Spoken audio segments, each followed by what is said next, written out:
తాకట్లో ఉన్న మీ బంగారాన్ని విడిపించి ఆ రోజు ఆన్లైన్ రేటుకి కొంటాం. Sharma gold company. హైదరాబాద్ లోని హబ్సిగూడలో తీవ్ర విషాదం చోటు చేసుకుంది. ఒకే కుటుంబానికి చెందిన నలుగురు ఆత్మహత్య చేసుకున్న ఘటన స్థానికంగా కలకలం రేపింది. ఆర్థిక ఇబ్బందులు, ఆరోగ్య సమస్యలు కారణం ఏదైనా ఓ కుటుంబాన్ని బలి తీసుకుంది. క్షణికావేశంలో తల్లిదండ్రులు తీసుకున్న నిర్ణయం నిండు నూరేళ్లు బ్రతకాల్సిన ఇద్దరు చిన్నారుల ప్రాణాలకు సైతం బలిగొన్నాయి.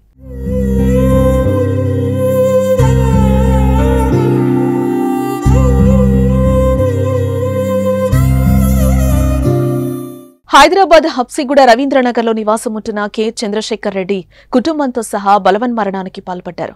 వీరి స్వస్థలం కల్వకుర్తి నియోజకవర్గంలోని ముకురాళ్ల.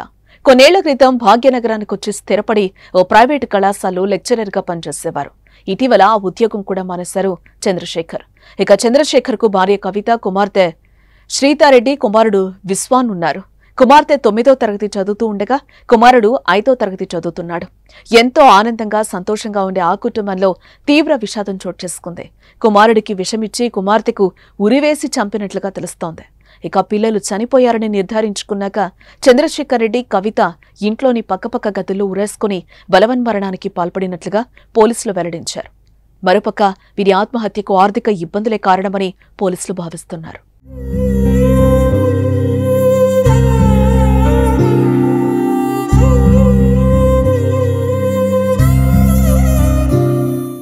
మరోపక్క ఇంటిల్లిపాతి మూకుమ్మడిగా మరణించటంతో బంధువులు, కుటుంబ సభ్యులు గుండెలవిసేలా రోధించారు.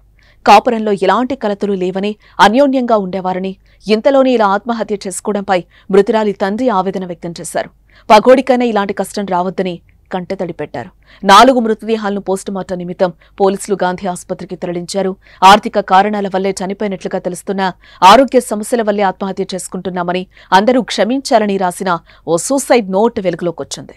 కానీ పోలీసులు ఇంకా ఆ లేఖపై అధికారికంగా వెల్లడించలేదు.